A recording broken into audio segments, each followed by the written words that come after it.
How has the jobs market reacted in 2024? What are some of the key trends to look out for? And what role does AI, automation, machine learning play up in 2024 as well as 2025?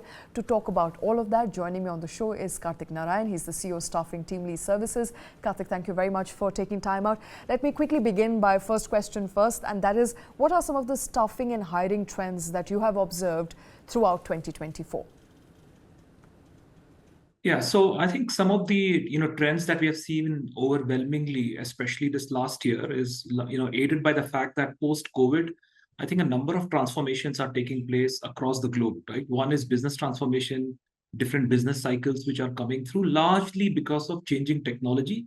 Second thing is I think even regulatory changes, ways of working, etc., and all that are really impacting the different trends which are taking place in workforce. So one of the aspects which has really taken off this last year more than anything else is the rise of the gig workforce, right? And this is not just limited to what normally we would see as e-commerce, quick commerce, or even delivery logistics. It has also taken on for professionals who are now part of platforms and who are now willing to kind of put forward the services that they have to offer.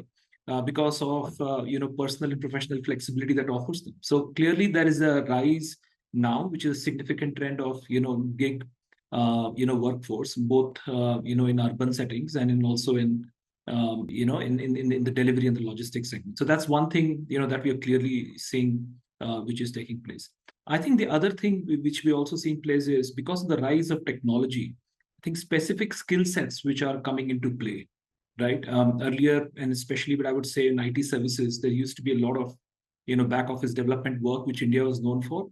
But I think the rise of GCCs is a very distinct trend which has taken place, especially this last couple of years, which goes on to showcase that India is now becoming a huge hub for engineering talent, especially around some of the newer technologies around AI, ML, cybersecurity, robotic process automation, and so on and so forth. So I think that's the second large trend that we are seeing, which is taking place in a big fashion.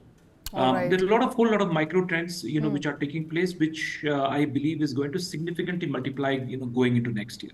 All right, I want to talk about those macro trends in just a bit, but let's go back to gig economy and gig workers, because you started your conversation with that. What are some of the key challenges and opportunities that you're seeing in this burgeoning sector? We've talked about gig economy, gig workers throughout the year. What, according to you, are the challenges and opportunities here?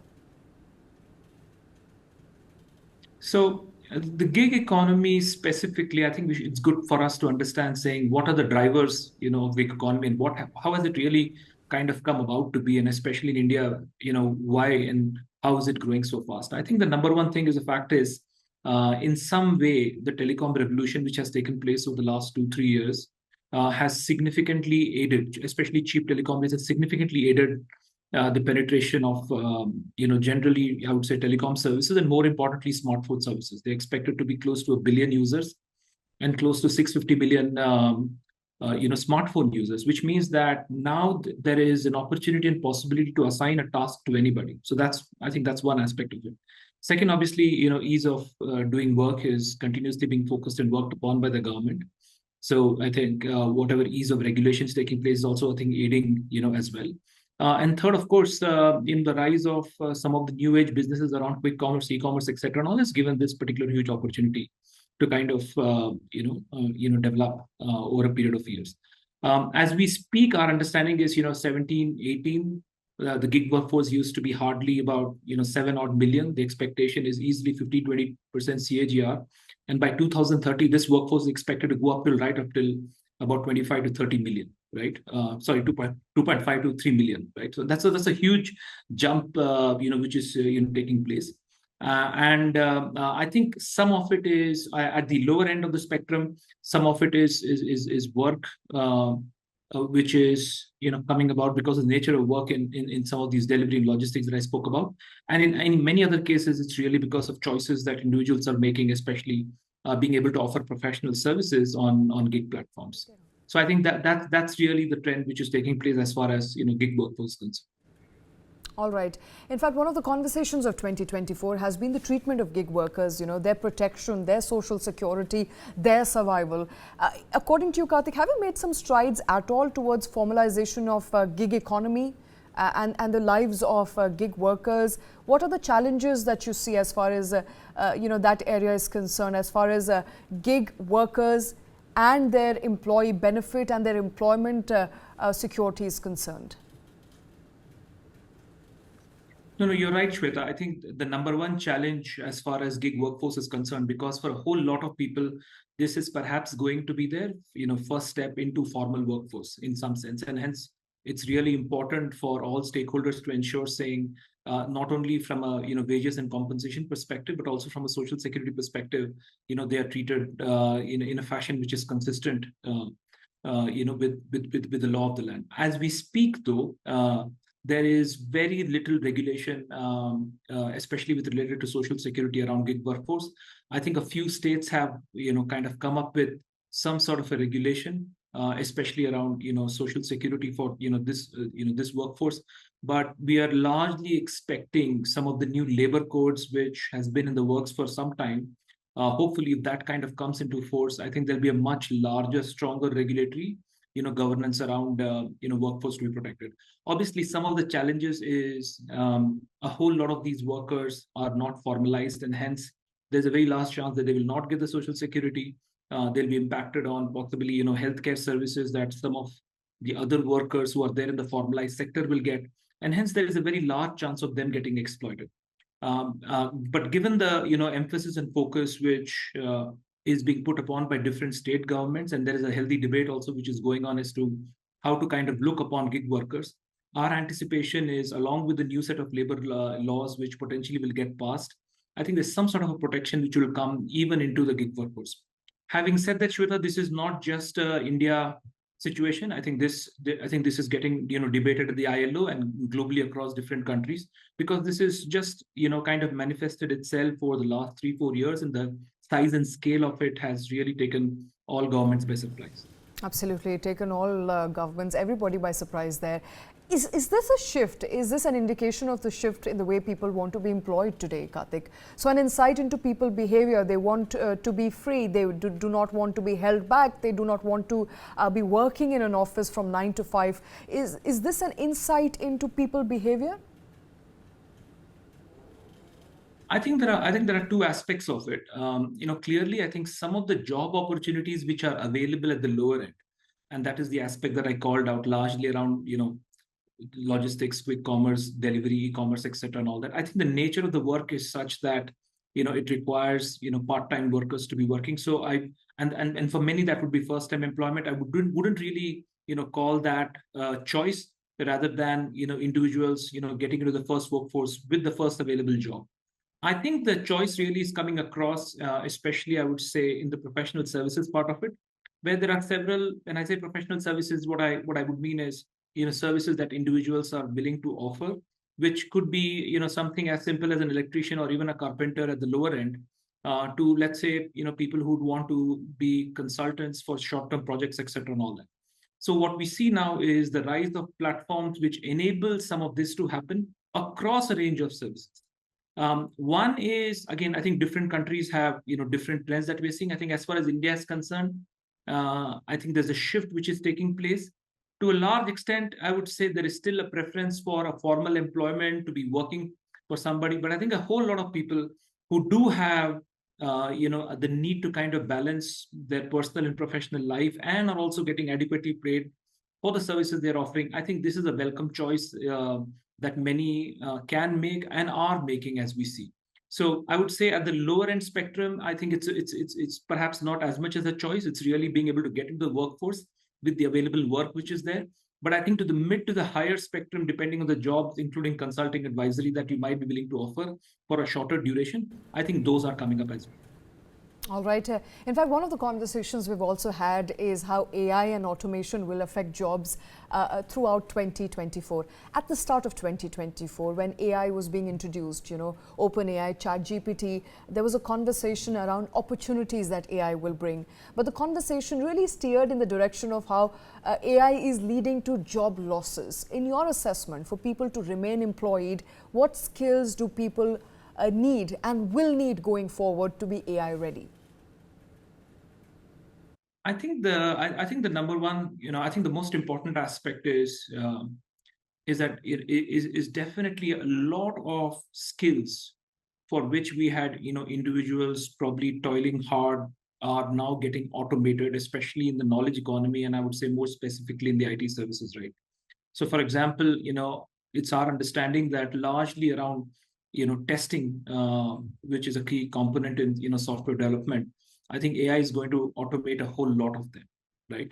So definitely some of the lower end jobs are going to get automated, and perhaps they're not going to be there. But this should not be looked upon as, this cannot be looked upon in isolation, because I think similarly the technology is also going to kind of lead to newer aspects in areas where individuals can get involved. Of course, I think the single most important divide which is going to be, even if it is for creative people, is in the way they are educated to be able to use AI for their benefit. So let's say, for example, there is a rise of prompt engineering. Depending on who is able to ask what kind of questions, the AI is going to aid them or be a force multiplier or not be a force multiplier for individuals. But having said that, that's one aspect of it. I think AI is also going to lead, to individuals being able to utilize it for the good of whatever work they are doing. So, I mean, creativity, digital marketing, I think all of these are getting enhanced because of use of AI. So I think while it is definitely early days, I think a lot more automation might look like a lot of these jobs are getting redundant because of AI coming in. I think there's a lot more newer jobs which are kind of coming in across the spectrum, which will use AI as a force multiplier for that particular aspect and area of work to be done better. Okay, so what are these new jobs where AI will be used as a force multiplier? What new jobs are you expecting AI to generate come 2025? I think AI might not be, like a direct job aid. I think whatever work that you are doing, let's say, for example, like I mentioned, in digital marketing or even in content creation, etc., and all that, I think AI will be a tool which will kind of aid you to become better. I don't think so. AI is going to be like a direct job, right? So, for example, I mean, there are literally hundreds of courses online for you to learn on prompt engineering and make yourself better in how you can exploit AI. Your ability to kind of draft an article after an article or even ideate on some new ideas, given the sheer plethora of information available online, becomes that much more better for you to be able to do it. So I wouldn't say there is a direct AI job per se, but I think your ability to be able to deliver to any job gets multiplied if you are proficient being able to use AI. I think at least in the short term, that is what is going to be the trend. All right, let's take this conversation forward to startups. Now, startups have had a difficult year. A trend that has emerged is that if startups do not have a path to profitability, if they do not have a clear path to profitability, they'll find it difficult to sustain. We've seen that with Byju's in 2024. It's been a churning year for startups. There have been far fewer unicorns. What are you making, or what startups will have in store as far as 2025 is concerned? No, I think clearly, I think there's a few trends which took place, and I wouldn't, to be honest with you, wouldn't put a finger on any startups as to what they have gone through. I think definitely COVID and post-COVID period brought about a significant push towards, digitization, digital transformation that took place. A number of startups kind of invested in these areas and were really looking upon to encash on that. And therefore, which led to a whole lot of startups around this ecosystem getting spawned over a period of time. I think what has happened is, because of funding winter, which kind of came about, I would say late 2023, early 2024, most of these startups have now really been asked to focus upon profitability, right? So there is no more empty spending money to just for customer acquisition. Or projects which don't have a path to profitability. I think that aspect is definitely is more circumspect now with a whole lot of startups. So I would expect that going into next year, definitely most, if not all, startups are really focusing, depending on their stage, on being able to optimize on their cost, really look at customer acquisition, profitable customer acquisition, and definitely from the short to midterm period, look at saying how does that they can become profitable. I think the past era of throwing money and doing customer acquisition at any cost is definitely taken a pause. No questions on that. And I think even investors who are putting in money in so many of these startups are really looking at it with caution. Unless you have a solid business plan and a path towards making money, I think it will be much more tougher to be able to raise funds and deliver on your startups. All right, Kartik, before I let you go, for every prospective employee, what are some of the key sectors and segments that will do better, that are in focus come 2025? Given that, the geopolitical scenario is not very favorable, there are two active wars. In your understanding, from what's to come, what are some of the key sectors that will be in focus? So Shweta, we have to really go by sector wise because there's no single brush to paint. I think the really good part is that India is a bright spot despite all the geopolitical tensions everywhere going on. While the Q2 results have been GDP results have been a bit subdued at, depending on the report you read, 5.5%. For the Q2 one, but I think if you really go by vertical by vertical, I think you'll get a different sense of it. I think the verticals which have really got impacted has been the consumer business, which is FMCD business, which has got impacted. But if you look at it, I think there are several verticals which are really strong on the India consumption story. Like the ones I called out early on, I think there is definitely, without doubt, going to be a huge growth on the e-commerce, quick commerce space, going into next year. And we are seeing huge opportunities out there. We're also seeing opportunities in EV and EV infrastructure. I think that's also a huge positive, going into next year. We are also seeing, positive trends coming out in, agriculture and agrochemicals. I think that as a sector, hopefully, with a half decent monsoon, I think that is one more area which is going to kind of grow. Some of the other industry segments we are looking at, which will have a positive impact, is definitely one area is logistics. I think that's another area which we expect will do better going into next year. All right, those are some of the sectors that are going to do well, which will include agrochemicals, EVs, and logistics. Perhaps those are sectors that will be in focus as far as staffing and hiring is concerned. Kartik Narayan, thank you very much for taking time out for joining us on the show today.